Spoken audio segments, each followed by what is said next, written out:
You're listening to the B&H Photography Podcast.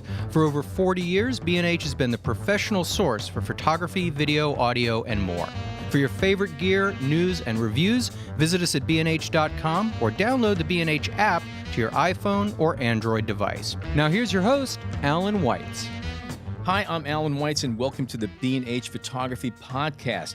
Today's subject is film photography versus digital photography, and today's guests are Harvey Wang, photographer, filmmaker, and author of the new book From Darkroom to Daylight, which explores the transition from film to digital photography with conversations and interviews with over 40 photographers and inventors, including George Tice, Susan Meiselas, and Eugene Richards. Also joining us today is B&H writer and quite accomplished photographer, Todd Vorenkamp. And sharing center stage with me today is our producer, John Harris. Well, thanks, Alan. As Alan mentioned, today's episode is film photography versus digital photography. But the truth is, I don't really see much of a competition. Digital has clearly won the commercial battle. But from a working craft or an artistic standpoint, we have more of a continuous evolution that we can kind of trace back, pushing 200 years. And like Paul Messier mentioned in your book, we're in a privileged position now. I think we're kind of a bridge generation, and I'm speaking for myself and the folks here, all about my same age. We have a foot in both worlds, and understanding, maybe not all of us, and understanding that our forebears and our children won't have. So we'll start with that, and I'll throw it to Harvey with the simple question. What are you shooting today, Harvey?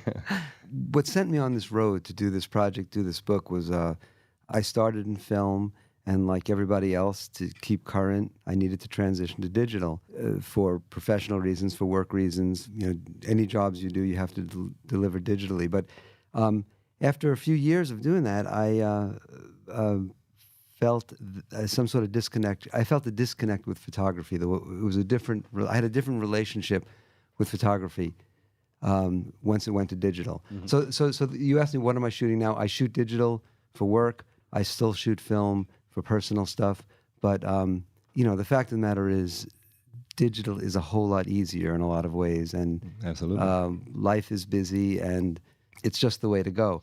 Unfortunately, the time you save, you spend on a computer, and I think for me, the pushback eventually came is that okay, I'm not in the darkroom, but I'm sitting working in Photoshop for hours after hours, and it just wasn't fun. Mm-hmm. Mm-hmm. So, well, did you find at the time in a darkroom was fun, or look? I mean, is that nostalgia for the darkroom? Which I think nostalgia is a big part of this discussion. But there were times when I hated being in a darkroom and I just wanted to get out of there and go somewhere else. There were other times when I loved it. But, right? Yeah, it's just about headspace. But one thing I did realize that there's plenty of times the darkroom was tedious, especially if you, it's all about everything being right, the music being right. Thank you for bringing that up.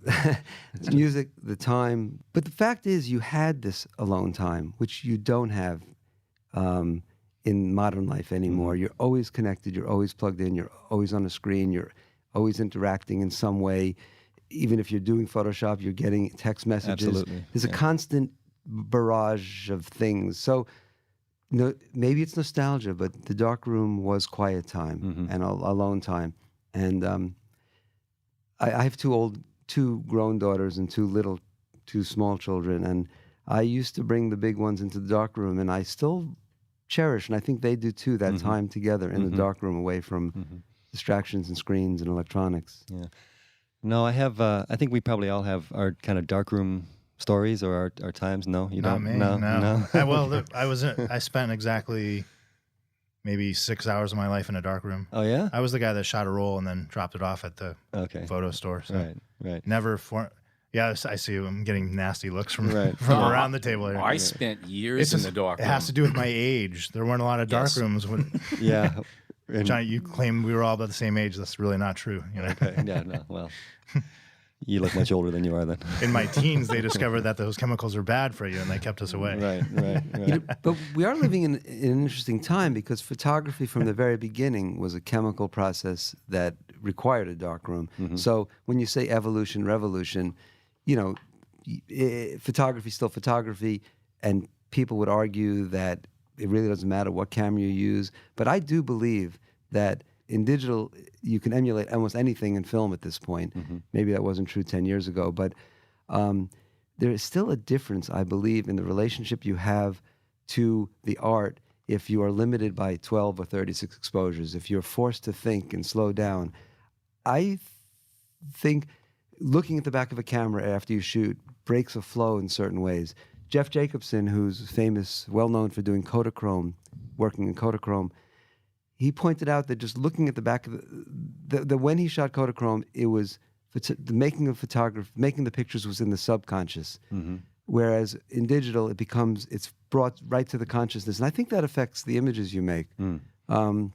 There are tangible differences, I believe, aside from the fact that film has a thickness that you don't find in digital files. I have to agree to a lot of what you're saying. As far as the simplicity of being in a darkroom, if you're doing black and white, you had to deal with temperatures and time. If you're doing color, it was even more critical. I remember it being at the School of Visual Arts that we only printed at about 3 or 4 in the morning because it was 24/7 darkrooms. And the reason for that is that if anybody in the building flushed their toilet, you'd have to escape because, I mean, all of the chemistry was off balance. It was no good. I really appreciate the fact that I don't have to spend time in darkness or under low amber light, even though there's something lovely about that at times.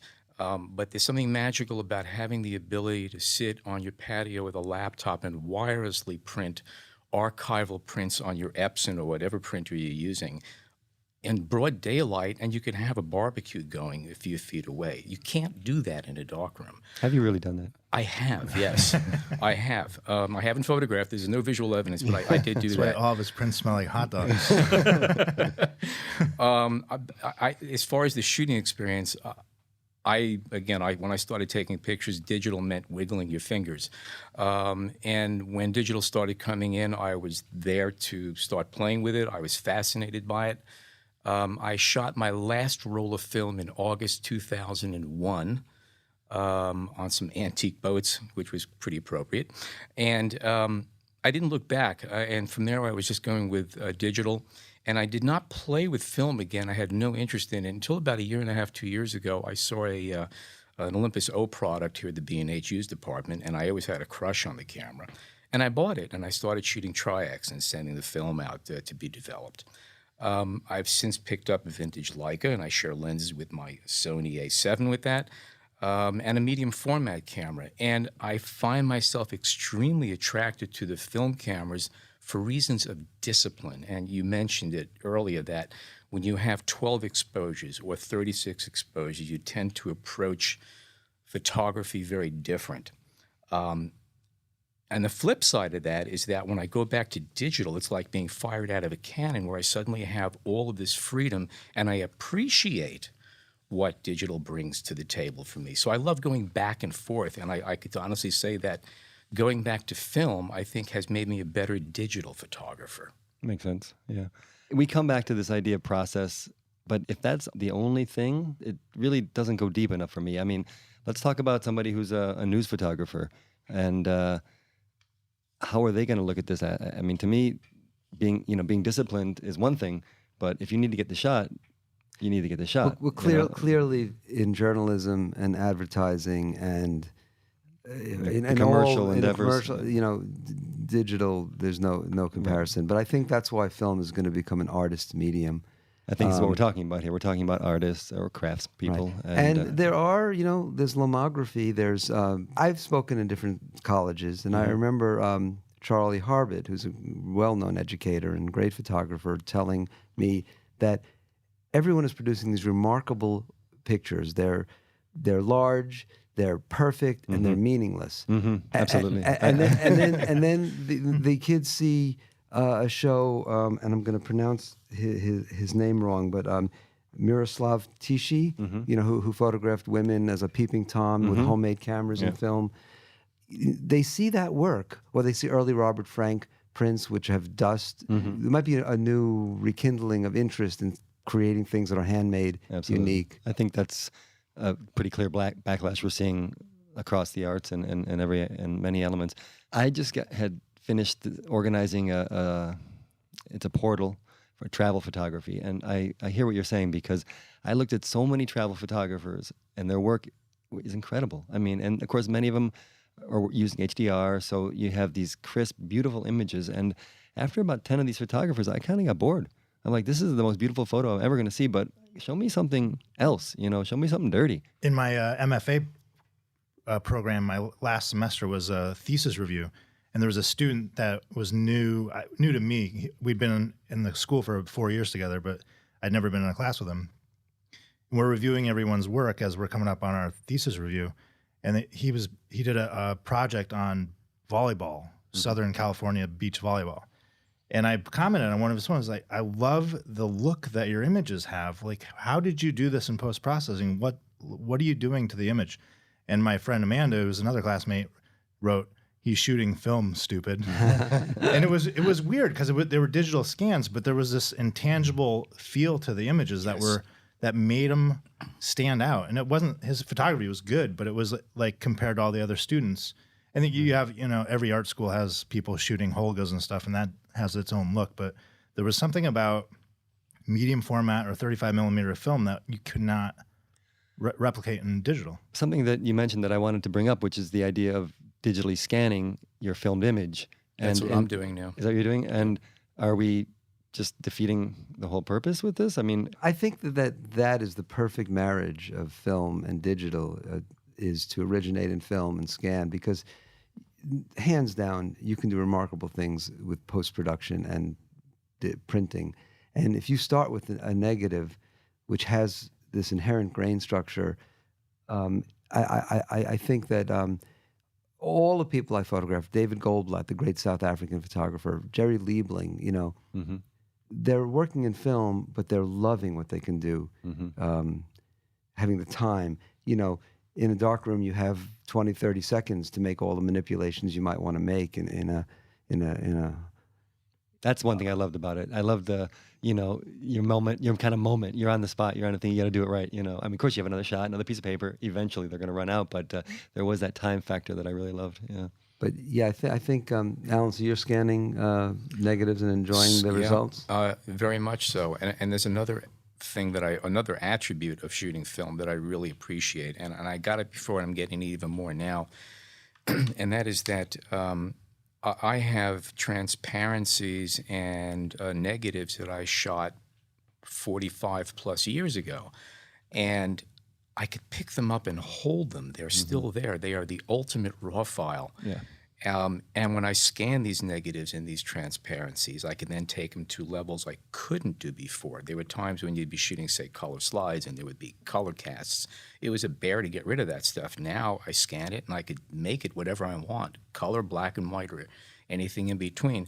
So and that's another big consideration that I have about digital, is that a lot of my original images, if I can find them, I can't always open them, because every time they do an upgrade of Photoshop or whatever, there's losses. And I think that's going to give a certain value to film, is that at the end of the day, you could always go back and pick up the negative or slide and start over. Well, you hit on probably one of the most important points to me about all of this is one, the physicality of film and prints that we are losing. I mean, people are experiencing photography on screens, and I think so many images that it becomes meaningless. And the other thing is the tangibility of photography, that it's all digital. And this issue, Paul Messier, you mentioned, I mean, he had that great quote in the book where he says, in 100 years, what will exist, a silver print or a digital file? And he says, hands down, that silver print will be there. But unless you've migrated that digital file continually through the years, it won't exist. I always advise people to take their iPhone photos and make a photo album once a year, because, how many people are losing their phones and not backing them up, and there'll be this gap in the social record. Right. We all can find our parents' wedding pictures. Let's go to Facebook, though. Well, I guess, like I said, it's giving a lot of faith. Yeah, it is giving a lot of faith. Yeah, absolutely. A classic example of permanence, in the year, I think, 1070 or 80, the King of England requested a book called the Domesday Book, which was a complete history of the kingdom 1,000 years ago, and it is still on display in England. You can actually go in and look at it, and I guess if you know the right people, even touch it. 1,000 years later, about 25, 30 years ago, they decided to come out with a new version of it with new digital technologies, and they redid the whole thing. They documented life in the United Kingdom. This is 1970, 80 something. Within 15 years, they could no longer access the files because they are obsolete. Right. But you can still get the $1,000. Let me jump back to the idea of scanning. When you scan your negatives or your slides, is the goal, if you do print them, to have them look like film as much as possible? Or do you just go elsewhere with them? I take pictures. You take pictures. I don't. Yeah, I like the look of film and I like the look of digital. They both have their own attributes, but that's not even in my mind. It's. I just take the image and I work with it what it is, and if there's something there, I'll take it out or play with it and change it the way I want. But preserving a film look is not necessarily part of it's part of it, but it's not the entire goal. It's the picture that I'm interested in. Mm-hmm. Okay. Let's shift gears for a second. For new photographers that might be listening, digital versus film, there's the perception that digital has made a lot of people much better photographers. Do you guys think that's because people are shooting more, because it's cheaper on the processing end? The cameras are more expensive. I always felt it was. Yeah. Do you think there's an inherent advantage to learning film first? Well, I don't know how you define better. Certainly, the cameras are doing a lot more for you than you don't need to know as much. But I think that's a loss if you don't know what the meaning of an f-stop is, or the meaning of a shutter speed, or the effect, or the implication, or how to use these things. If you're allowing a camera to make a picture for you, yes, you can get a perfectly exposed picture, but that doesn't necessarily mean they're better pictures. Well, I actually might disagree to some degree, because you can learn on a digital camera with almost not even taking a picture. I mean, you can adjust f-stop, you can adjust ISO, you can adjust shutter speed and see what the effects are. Yes, it's on the back of the screen, or you take the pictures, but I always felt that it was a pretty useful tool to learn. It kind of depends on how you want to approach photography. Some people just want to put it in the green mode and go out and take snapshots, and then... Well, no, I'm not talking about that as much as learning. Well, yeah, from the instant feedback or what. I mean, I think there's a value to that. I don't know if you have... There's people that say you should learn manual transmission before you ever drive an automatic. And 2 points there. I agree. Right. But Formula One is sequential automatic gearboxes now. So the perception is that there's so many more quote unquote photographers now, because everybody has a camera on their phone in their pockets.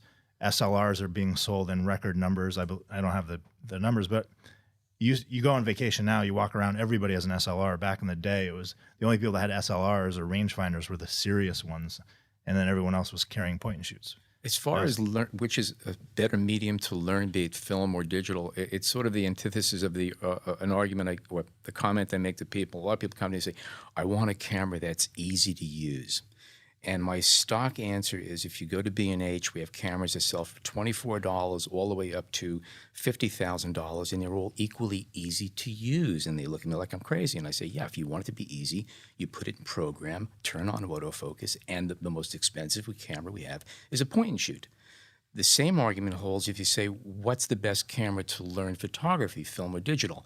If you have a camera, be it film or digital, that has a shutter speed dial and f-stop choices, you can learn photography. The difference is that with digital, you have instant feedback. And if you're shooting film, you don't know whether you did well or not until you get the film or the slides back.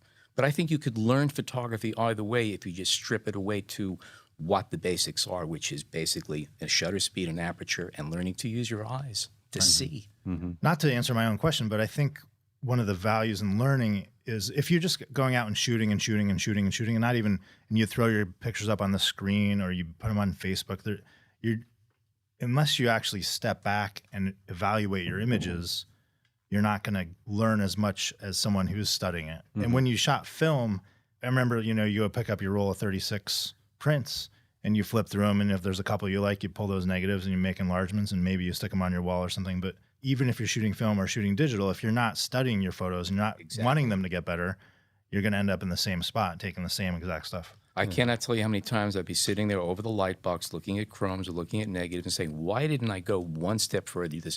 Now I could take my camera, look at the screen, or just put my eye up to the finder, play the images back, and if I'm concentrating, say, you know what? I didn't do this, I didn't do that. And while I'm there, continue shooting, because if you get your film back, it's over. Too late. Right. It's too late. Paraphrasing Harbit again, who talked about this very issue.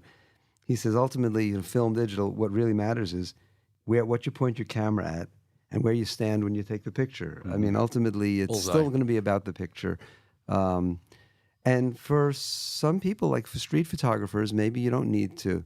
Maybe if you're freed from worrying about exposure, you can really concentrate on the moment you're trying to capture, in which case a point and shoot would be just as effective as any other camera. You don't have to understand what's going on under the hood to drive a car. I guess it's the same argument. Yeah. There are some people who are amazing photographers, have no idea why their pictures are coming out well, and there are people who spend their life measuring f-stops and exact shutter speeds, and they can't take a picture. So It's a remarkable time to be a photographer. One, every process that's ever existed is possible today. Still available. From daguerreotypes to ambrotypes to, everything is possible.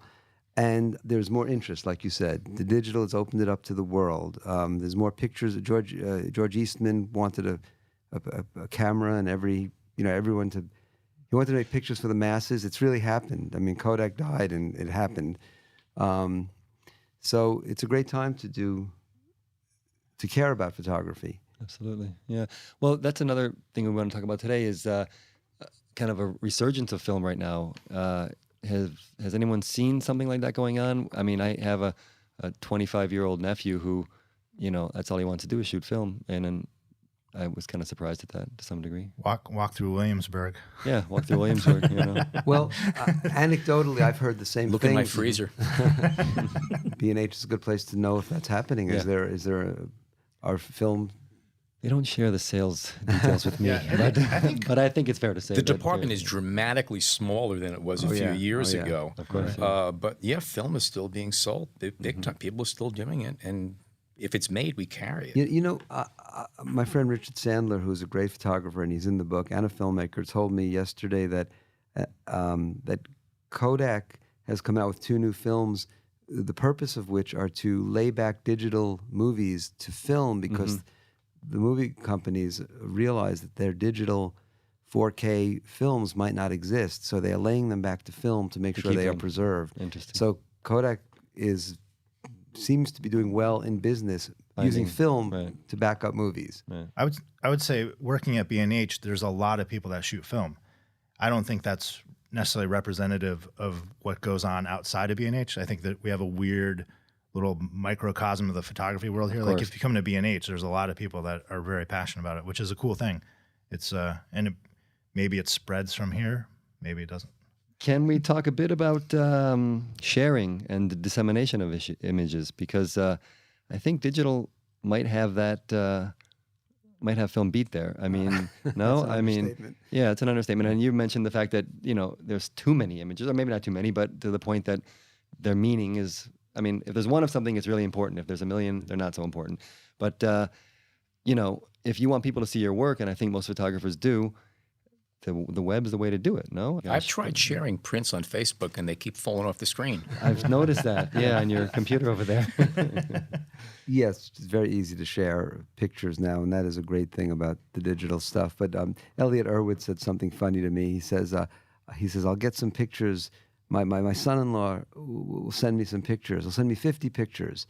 And, I go through them, and none of them are any good. He said, maybe it'd be better if he sent me 1 or 2 pictures. Yeah. And so, you can share things, and, you shoot like a machine gun and you share them. But well, you make all your friends editors, and who wants to be an editor, right? I mean, there was a lot of people on social media who they'll take 20 photos of the same subject and they all go on their Facebook feed or their Instagram feed, and you're like, whoa. Yeah. Was it a smug mug? I mean, I think that's the right word for it, right? Smug. I mean, because there's just they just put everything from the party and don't do the editing, which is, more than half of the job of the photographer, I guess, to edit. I mean, I would think so. I think that's one of the problems with digital is I'll do night, when you do night photography, one of the beautiful parts of that is that it slows you down like film does. And your exposures might be 2 minutes, 4 minutes, 16 minutes. So you're not out there machine gunning, but sometimes if it, especially if it's only a 30-second exposure or something, I'll take 4 or 5 variations of that. And then you go home and you're like, ooh, that one's that's different. And then you have to sit there and decide where, if you were shooting film, it would have been click, 30 seconds, move on to the next thing. Right. And you never would have known what, the difference in the texture of the water if you had adjusted the f-stop or the shutter speed. And then you end up sitting in front of your computer, Well, I get that shooting events or with people and, their smile is just, incomprehensibly different. And you spend 10 minutes trying to decide which smile is nicer when you have 10 photos of the exact same, basically, photo. Yeah. It's But you have to agree that some of the magic is gone when you, and some of the chance. You know what you get with digital, which is great if it's a job and you want to walk out of there with having gotten the shot but you miss out on those happy surprises that we experience in film. Absolutely, yeah. No, we talked about process and discipline and the fact that you have to slow yourself down and I'm not sure that. Someone who's 12 now that will be a pro photographer or an artist in 15 years is going to ever really care about that so much. Maybe I could be wrong, but the process on the other end is what I always loved, which is when you get your images back from the lab or when you develop them, there are those moments of magic. Or I love to, they open the box of the slides and you lay them all out, you look at them, and when you wow, you got one. It's such a good feeling, I mean. That you don't get in digital. You never get it because you have a sense when you look at it, and then you go back and you look for that one image on your computer screen. You find it's just not the same, right. And you do spend half your time looking at the back of the camera when you might have been shooting. And as soon as you look away, Platon, the great portrait photographer, said he shoots film. He talked about the fact that if he was shooting digital, as soon as he looked away, he would lose. He's photographing. Gaddafi or these heads of state, he cannot lose them for a second. That's a good point. The back of the camera, especially for a portrait photographer, right? I mean, you start looking at your work. First of all, it makes you look like you don't trust yourself and you don't know what you're doing.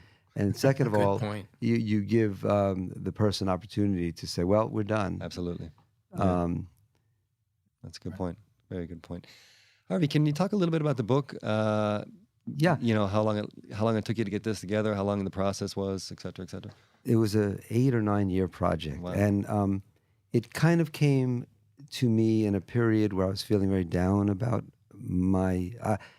I was one of these kids, like a lot of people my age, who started as a teenager. I was the photographer in my group. I was the guy with the camera, so it became part of my identity, and I used it as a passport through many things in my teens and 20s. It took me places. I would be in Appalachia, or I would be going across America, or I'd be in punk clubs. The whole process, the shooting, the darkroom, the organizing, the boxes of contact sheets with dates on them, it was like a diary of my life. So I realized at some point I had switched to digital, and then I lost this connection to photography. I had hard drives. I didn't know where things were. I didn't know what to do with this stuff. I wasn't making prints. It no longer had any meaning. I didn't know what to and I thought, we just lived through a transition in technology. It's as if we were hot metal typesetters and offset came along, or we were blacksmiths and the car, took over. And I said, a lot of the other work I've done, a book about New York called Harvey Wang's New York, was about the disappearance and change of ways of life. And I thought, well, my own career has just undergone this change, and I'm not documenting it. So I thought to find an answer for myself about how to find my way was to go out and talk to my peers, and it kind of developed like that. I've always been interested in oral history, and I made a movie as well. I started to film photographers all over America. I went to England, I went to Amsterdam. And I'm sorry to interrupt, but were all the photographers those that started with film, or were there also some let's just say younger people involved, and were they all also people that have since made the transition to digital, or not necessarily? Many of the people I talked to started in the film era, although I also interviewed the inventor of the digital camera and the inventor of Photoshop, and artists for whom digital reinvented them. They were able to reinvent themselves with digital. They're using photography as a painting tool in a way. Ruud van Empel, hundreds and hundreds of layers to create his beautifully nuanced images. Okay. So So it's not just a nostalgia book. it's not just a nostalgia book at all. In fact, I had hoped to come through the end of this 8-year project and feel firmly committed, like I found the answer. But in a way, I appreciate what's being done digitally. I have a tremendous nostalgia for film, and it's just an ongoing kind of. I don't know if I have figured it out, but I feel like it was very important to get these stories, and they're emotional and they're personal and they're historic, and they cover all aspects of the story, from the camera repairman to the chairman of Ilford, who is still manufacturing film. I liked his part. His segment too was really nice, or his chapter. Yeah, his name Howard Hopwood. I love what he says. He says, for the past 20 years, people have been asking me, how long can Ilford continue to make film? And he said, I always give the answer 5 more years. Right. He says, I still give the same answer, 5 more years. Then he gives him a high five. Right? Did you start the book on a typewriter and then No. transition? Come on, Harvey. I was an early. I have a collection of typewriters, but I'm an early computer guy. I had a Mac SE in 1984, and I've loved the computer. So no, I'm a computer guy. Well, I started reading the book today, and I said, okay, I'll read a couple. I picked out a few of my favorite photographers and read them, but after I got done, I wanted to read the next one and the next one. Today? Yeah. No, did I say work? Yeah. But, anyway, it reads really well. It's not easy to take an hour-long interview, as you guys will all know if you're doing this thing, and make it tight and accurate to the spirit of your subjects. And I feel like we worked hard to do that with this book. Great. All right. It's published by Daylight Books and distributed by DAP, and it's on Amazon at this very moment. And try to get it on the B&H too. Is Yeah, that possible? We'll cut that out if not. Just doing a book, I think, is a statement in a way too, because most imagery is on screens. But there's a resurgent interest in photo books. Have you noticed? Absolutely. I did one this past year. It was very rewarding. It Yeah, really was. I think that we're all craving something physical we can hold. I think that's a really good point, the physicality. And that's how we were going to have a discussion on touching prints, and we'll do that later. But I think there's no doubt that that's at the heart of a lot of this. Yeah. Also, there's something about holding a print. I'm particular about what the paper feels like. It's a whole other experience. No two ways about it. Yeah. I love the cover, by the way. I love the way that face. Thank you. Yes. You know who that is, right? That's me. That is you. That's me at age 16. Really? Self-portrait. A selfie. My Selfie, daughter's 25. One of her friends said, your dad did the first selfie, as if there's never been a self-portrait before. But from that perspective. And then he put it on the cover of the book. Let me just wrap it up with one of the quotes from the book, which is from the great Elliott Erwitt, who said, the result is the only thing that counts. How you got to it is immaterial. Get on. Here. All right. Thank you very much, Harvey. Thank I you. really Thanks appreciate for you having coming me, out, and- especially at such short notice. Yeah. Congratulations on the book. Alan, thank you very much. Pleasure. Jason, as always, our engineer. Todd, appreciate it. Join us again on the B&H Photography Podcast. And in the meantime, check us out at bnhphoto.com/Explora for news and reviews. Follow us on Twitter at B&H Photo Video, and email your questions to podcast@bnhphoto.com.